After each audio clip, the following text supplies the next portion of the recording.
द्रव्य संग्रह ग्रंथ की हम 4 गाथाएं पढ़ चुके हैं। ये 5वीं गाथा है। आज 5वीं गाथा हम देख रहे हैं। प्रकरण ये चल रहा है कि जो जीव का उपयोग गुण है, उपयोग यानी ज्ञान दर्शन, तो वह ज्ञान दर्शन, ज्ञान उपयोग के 8 भेद और दर्शन उपयोग के 4 भेद, इस प्रकार की बात जो अपन पहले ही चौथी गाथा में समझ चुके हैं। और चौथी गाथा में दर्शन उपयोग के जो 4 भेद थे, चक्षु दर्शन, अचक्षु दर्शन, अवधि दर्शन और केवल दर्शन, इन चारों दर्शन उपयोग को चौथी गाथा में समझा।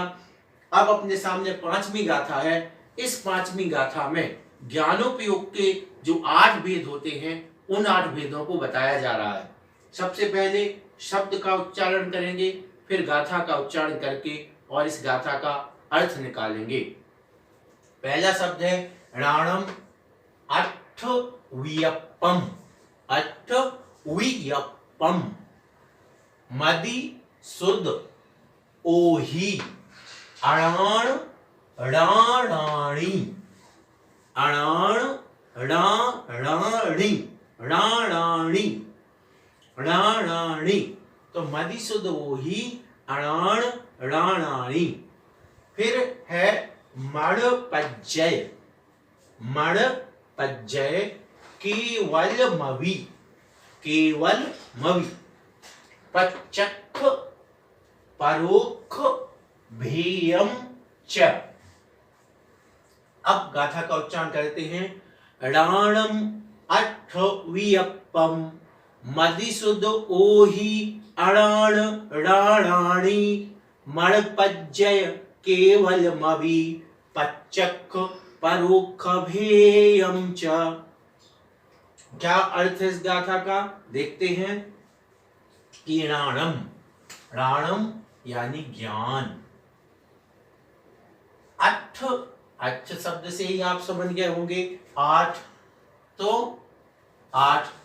व्यपम यानी प्रकार का। तो जो ज्ञान और उपयोग अपना प्रकरण से ही चल रहा है, तो क्या हो गया, ज्ञान उपयोग 8 प्रकार का है। यहां तक का अर्थ हो गया अपना, ज्ञान उपयोग 8 प्रकार है। कौन कौन सा है, तो मदि, मदि यानी मति। फिर सुध यानी श्रुत। ओहि, ओहि यानी अवधि।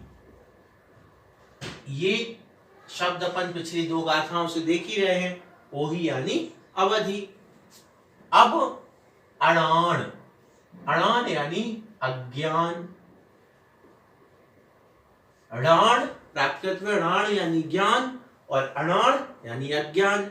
और फिर राणाणी यानी, इसका पहले अपन थोड़ा संस्कृत कर लें तो सरल समझ में आएगा, ज्ञानानी यानी ज्ञान। अज्ञान और राणाणी यानी ज्ञान। यहां तक का अर्थ हुआ था अपना कि ज्ञान उपयोग 8 प्रकार का है। राणम अट्ठवीयप्पम, ज्ञान उपयोग 8 प्रकार का होता है। कौन कौन सा, तो मति, श्रुत, अवधि, ये अज्ञान रूप भी है और ज्ञान रूप भी है। फिर इसके बाद है मणपज्जय। मणपज्जय मनः पर्यय, तो ये हो गया मनः पर्यय।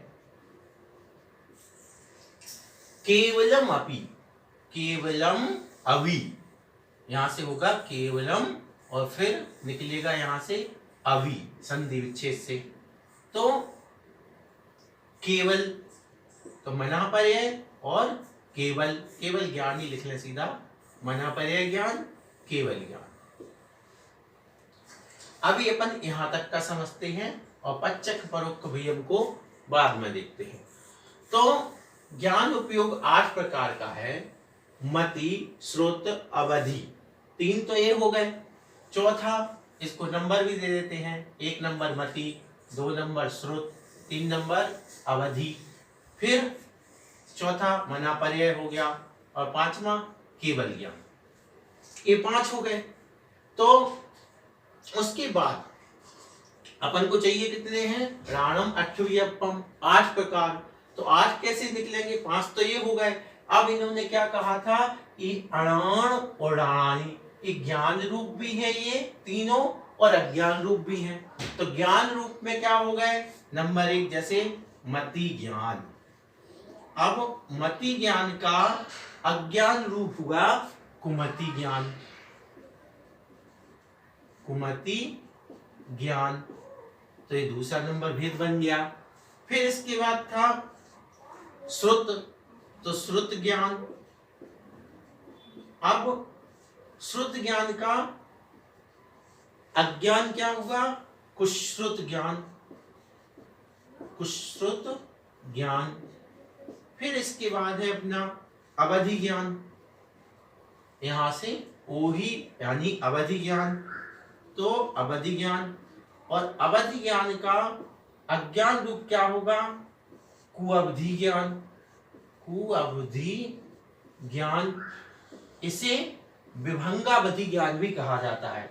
क्या कहा जाता है, विभंगावधि भी कहा जाता है।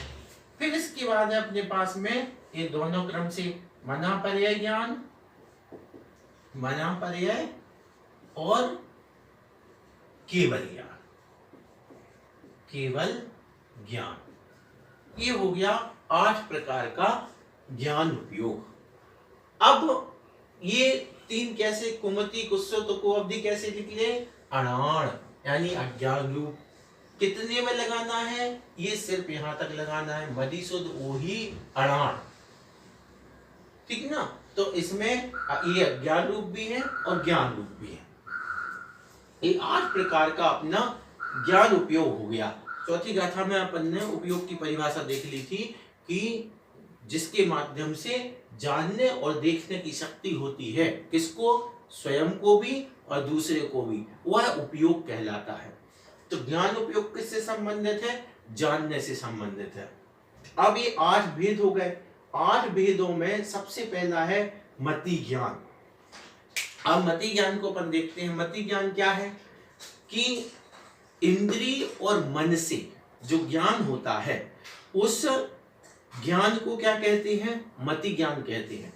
परिभाषा, जो लिखी हुई परिभाषा है उसको देख लेते हैं एक बार। इंद्रिय और मन की सहायता से होने वाला ज्ञान मति ज्ञान कहलाता है।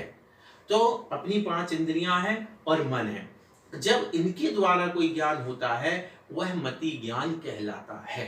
जैसे मान के चलो, हमने आंख से देखा ये काला है, ये सफेद है, ये नीला है। अब ये ज्ञान कौन सा ज्ञान हो गया, मति ज्ञान। क्यों, क्योंकि हमने इंद्रिय के माध्यम से जाना।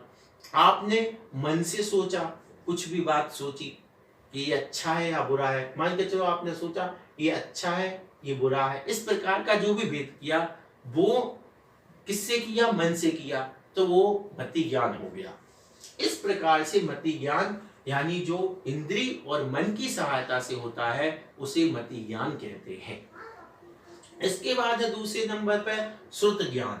तो श्रुत ज्ञान में क्या होता है, मति ज्ञान से होने वाले ज्ञान को जो और विशेष रूप से जानता है उसे श्रुत ज्ञान कहते हैं। अब देखो कैसे, जैसे मान के चलो मति ज्ञान से हमने जाना ये काला है।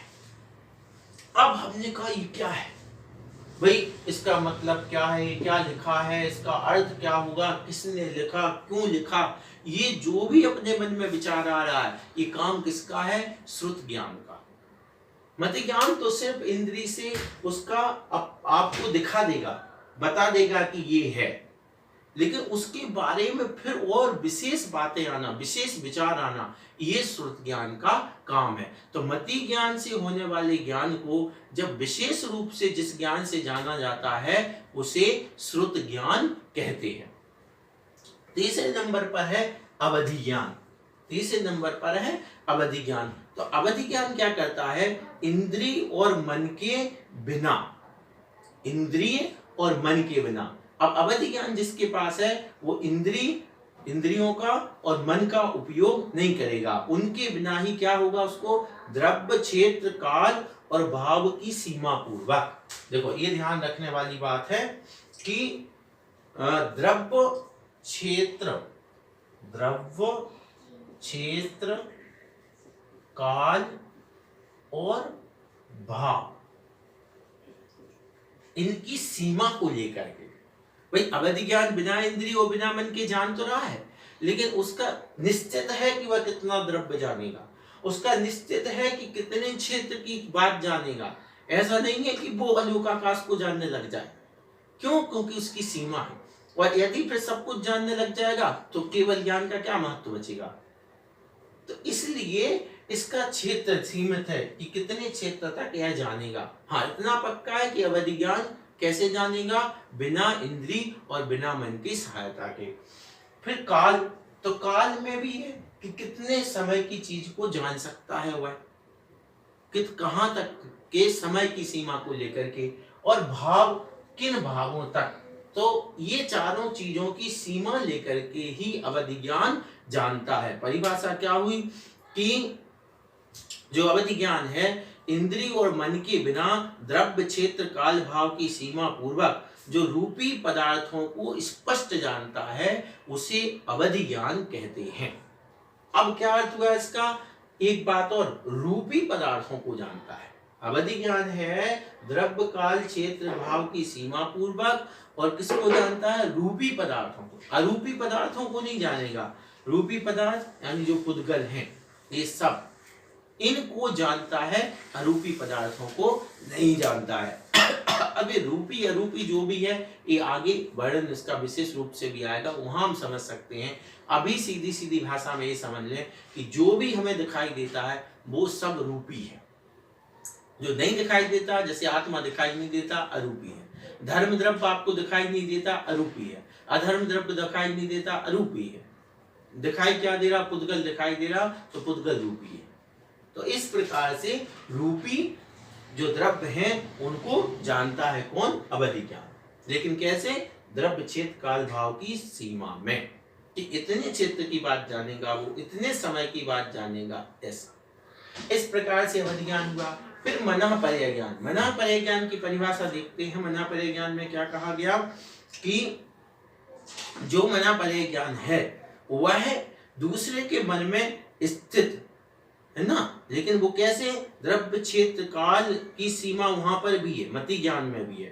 तो द्रव्य क्षेत्र काल भाव की सीमा पूर्वक जो दूसरे एवं अपने मन में स्थित रूपी पदार्थों को स्पष्ट जानता है उसे मनःपर्य ज्ञान कहते हैं। मनःपर्य ज्ञान में भी लगाएं कि मनःपर्य ज्ञान द्रव्य क्षेत्र काल भाव की सीमा पूर्वक दूसरे के मन में स्थित या स्वयं के मन में स्थित कैसे पदार्थों को? रूपी पदार्थों को जानता है, वह है मनःपर्य ज्ञान। अवधि ज्ञान क्या है? किसी के मन की बात नहीं जानता है। और मनःपर्य ज्ञान क्या है? मन की बात जान लेता है।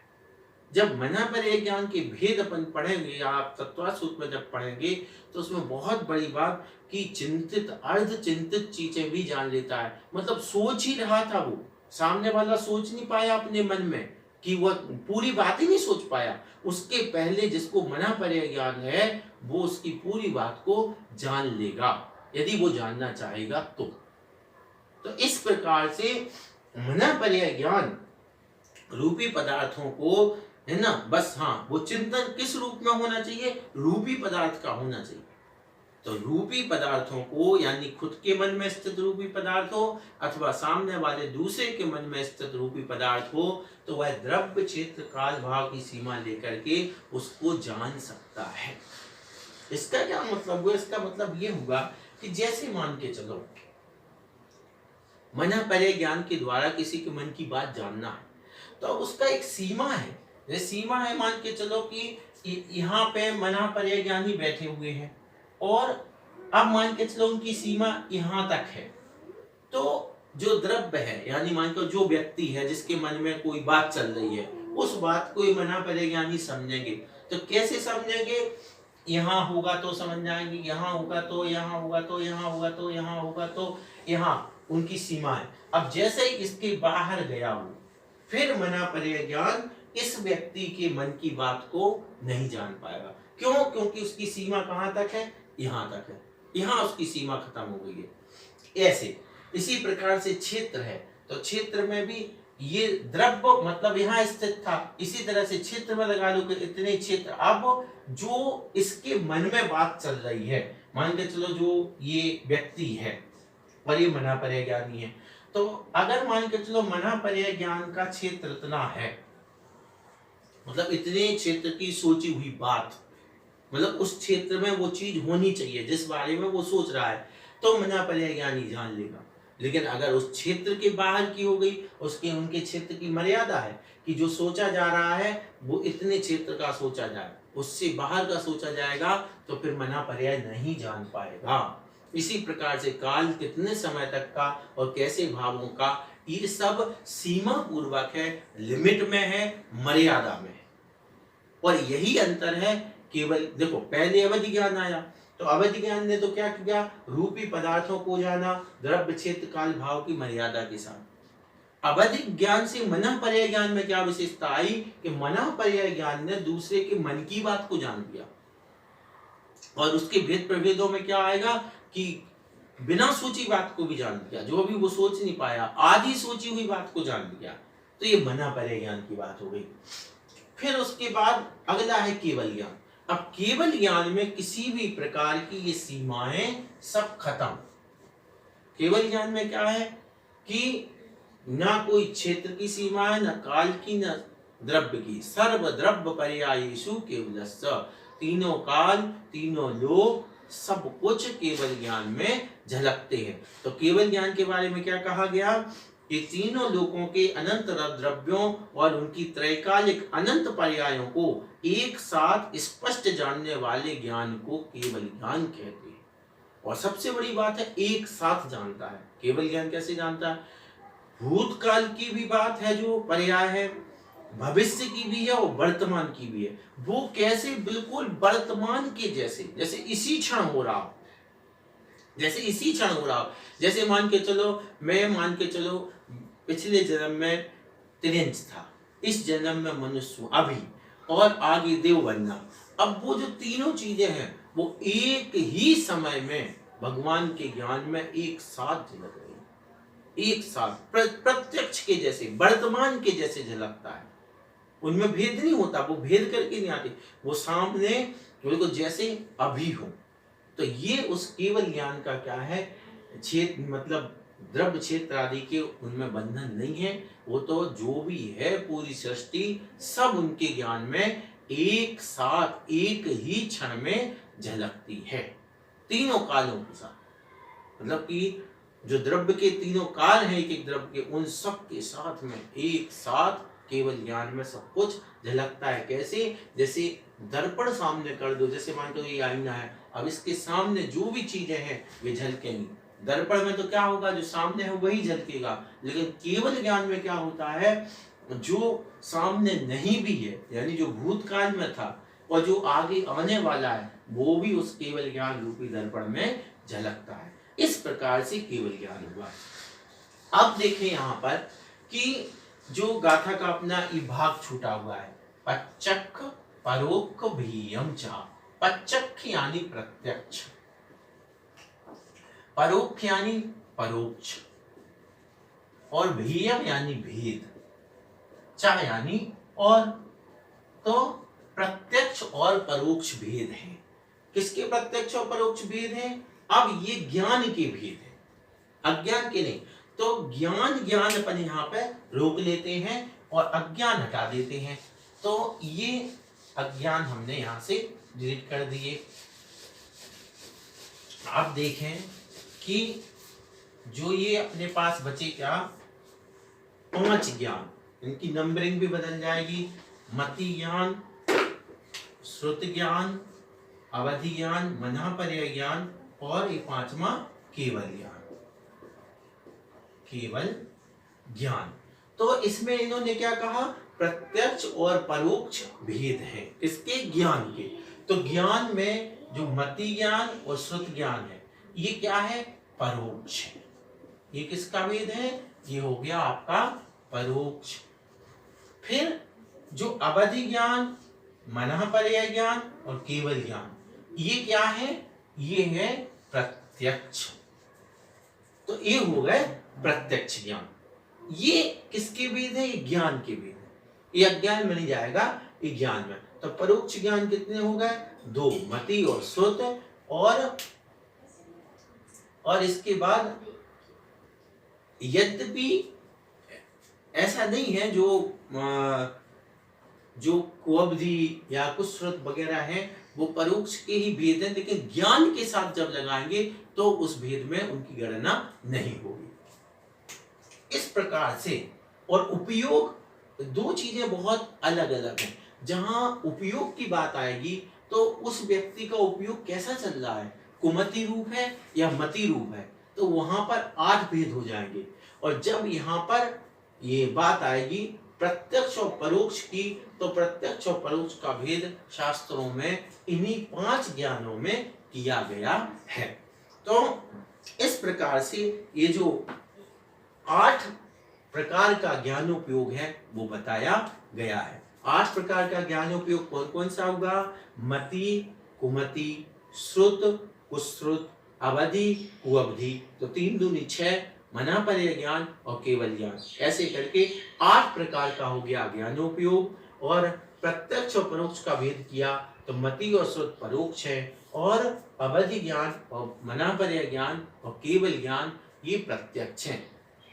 इनमें भी आगे जब कभी देखेंगे तो इनमें भी भेद होता है। जो अवधि ज्ञान और मनापर्य ज्ञान है, ये 2 ज्ञान कैसे हैं? एक देश प्रत्यक्ष है। ये कैसे हैं? एक देश प्रत्यक्ष है।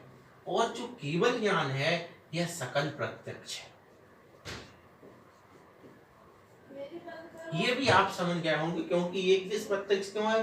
क्योंकि पूरे जानते नहीं है, वही सीमा में रहते हैं। और ये सकल प्रत्यक्ष क्यों है? क्योंकि सकल को जानने वाला है, सबको जानने वाला है। इस प्रकार से 5वीं गाथा है। इसका भाव क्या हुआ, अर्थ क्या हुआ कि ज्ञानोपयोग 8 प्रकार का है। मति ज्ञान, श्रुत ज्ञान, अवधि ज्ञान, ये तीनों अज्ञान अणाण यानी अज्ञान रूप भी है, अणाण आणी यानी ज्ञान रूप भी है। तो 3 दूनी 6 और मनापर्य 7, केवल ज्ञान 8। इस प्रकार से 8 प्रकार का ज्ञानोपयोग हुआ।